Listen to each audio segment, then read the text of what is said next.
So, in today's training and episode, I'm going to be going over what I feel is the future of LinkedIn.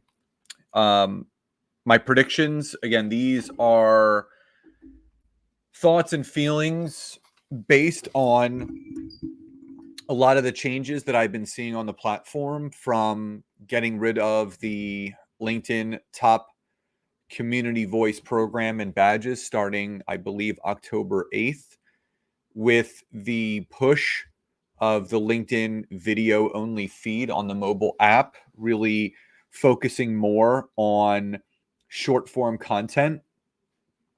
And I just feel that there is a clearer picture of what's going on with the platform. And I think this is an interesting discussion and a topic because I think people are looking to find out, where is LinkedIn going? What is the future of LinkedIn?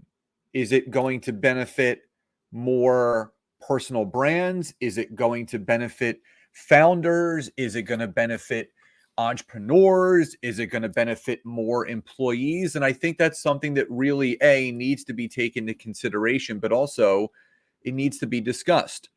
Before we dive into my predictions on the future of LinkedIn, if anybody would like to learn how to better optimize their LinkedIn profile, if you're watching on social media, if you happen to be watching this on YouTube, Facebook, LinkedIn, all you have to do is write in the comments below the word profile, and I will send you a link to download what I call my perfect profile infograph. It's a 6-page PDF that teaches you the framework of what you need to do to better optimize your LinkedIn profile, to appear in more searches, to gain more visibility, and eventually create more sales. If you're listening on the podcast, all you have to do is go to scottaaron.net. That will be in the description of the episode as well. And if you go to the website, an immediate pop-up will come up asking for your name and email, and you can download my free infograph from there.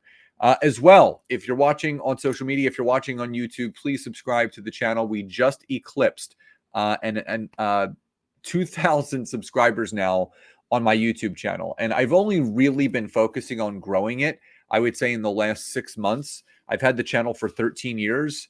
In the first 12 and a half years, I was at about 1,100 subscribers. And just in the last 6 months, I've added 900 plus subscribers to the channel. So thank you for all your support. If you're listening on the podcast, don't forget to leave a rating and review. We are approaching 1 million downloads. We're about, I would say, 35,000 downloads short. So we should be getting there in the next month or two, which I am totally, totally excited about.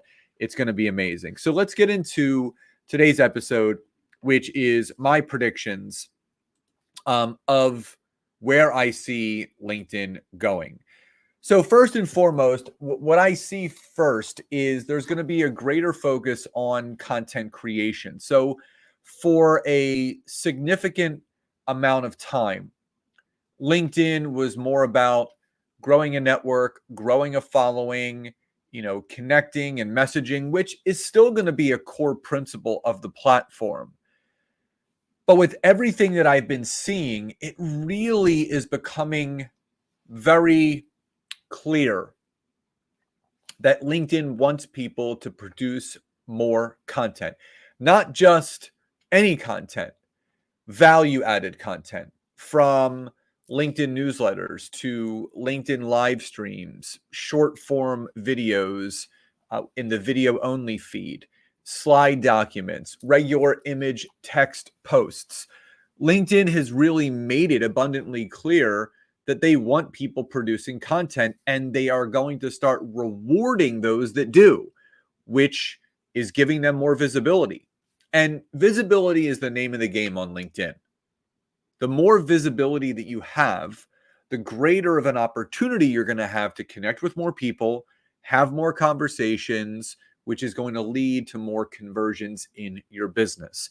So if you're sitting in the stands of the content creation game, and you're watching everything kind of play out on the field in front of you, and you're still being passive when it comes to creating content on LinkedIn, get in the game.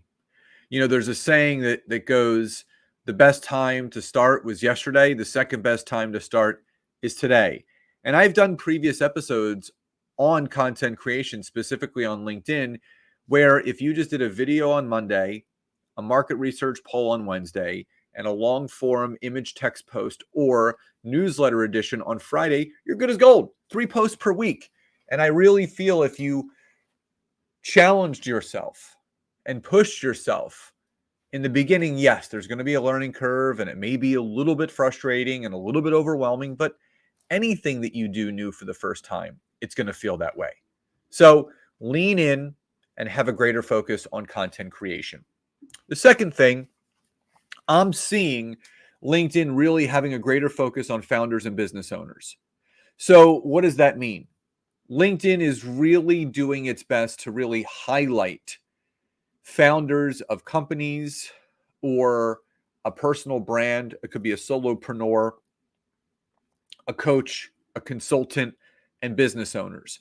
You're seeing a greater spotlight on those individuals. And I think this really is one of the big reasons why they got rid of the top community voice badge, because basically anyone could get those badges, which was really diluting the aspect of the person that is a founder and business owner compared to someone that was either looking to be employed, they were out of work and looking for a job, B, someone that was working for someone else, which again, we need employees because they drive business and they make the world move forward, because without employees, without people working for someone else, companies wouldn't grow. But I'm really seeing the big divider in LinkedIn highlighting and having a greater focus on founders and business owners.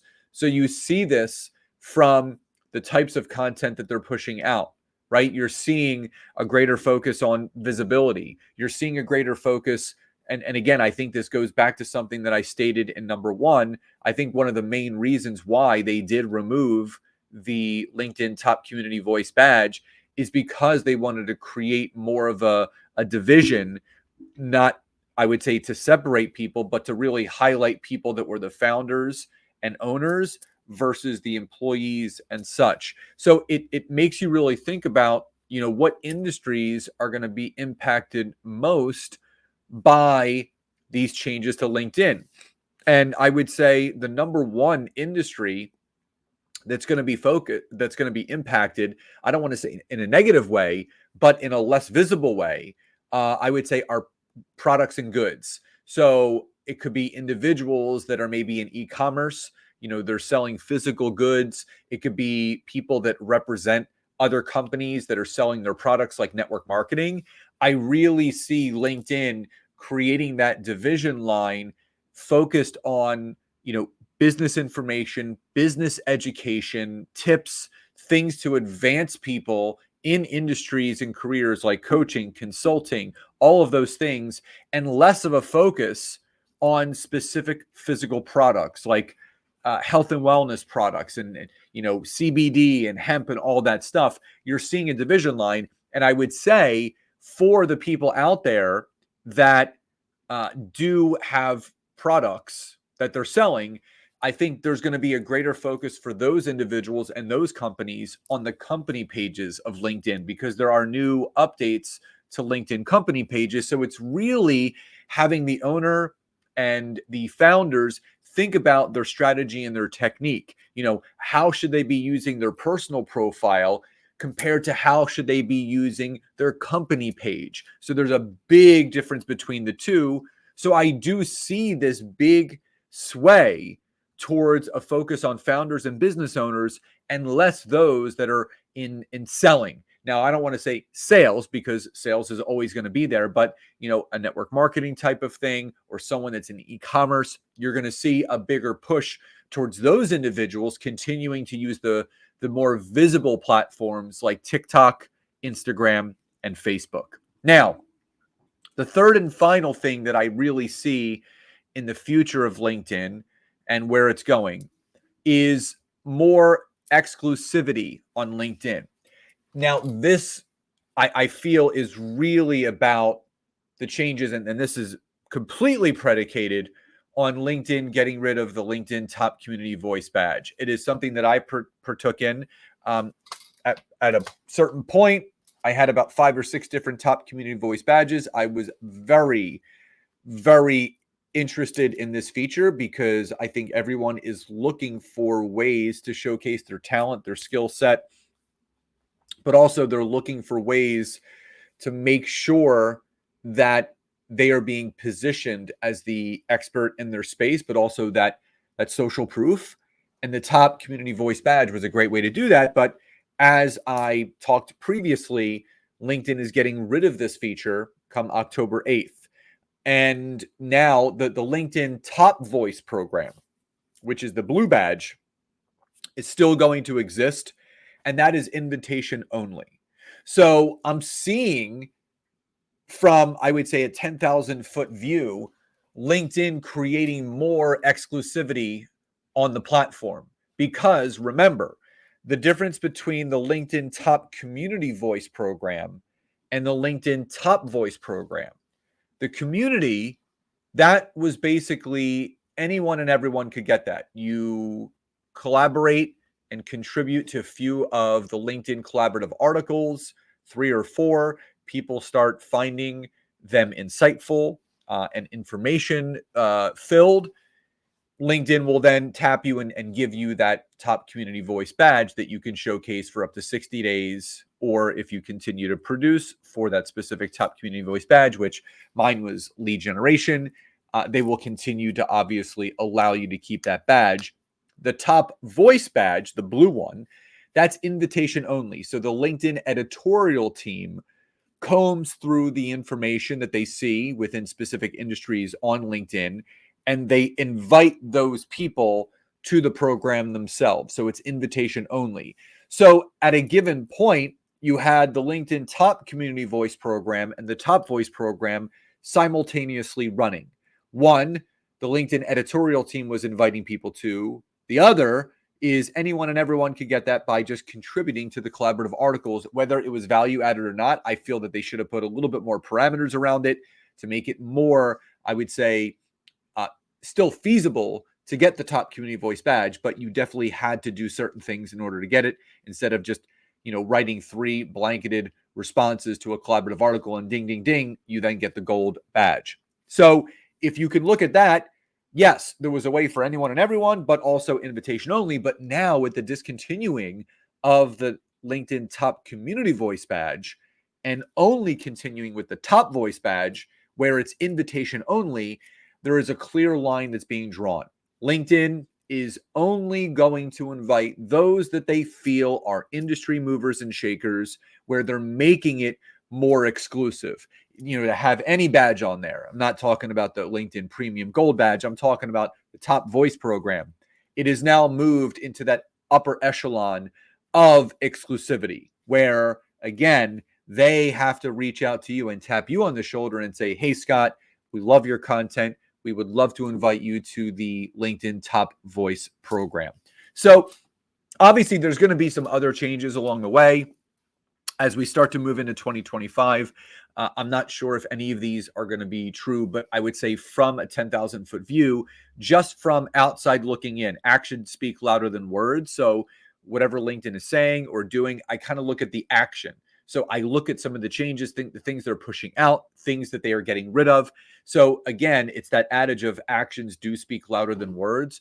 But in any case, I would love to hear your thoughts. So if you're watching on social, you can type in the chat from wherever you're watching, whether it be LinkedIn, YouTube, or Facebook. Let me know your thoughts and takeaways on this episode and on this training. Like, where do you see LinkedIn going in the future? And what do these things mean to you as far as being in business for yourself or for someone else? And again, if you're listening on the podcast, obviously you can reach out to me via email, scott@scottaaron.net, or on any social media platform, and let me know what you took most away from the episode and training.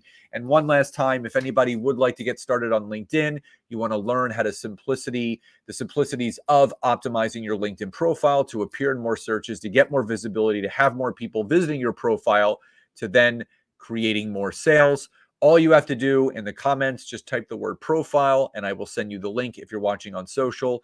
If you're listening on the podcast, all you have to do is go to my website, scotttaaron.net, and it's right there for you to download. So I hope you found today's episode helpful. Love and gratitude, and I'll talk to you next time.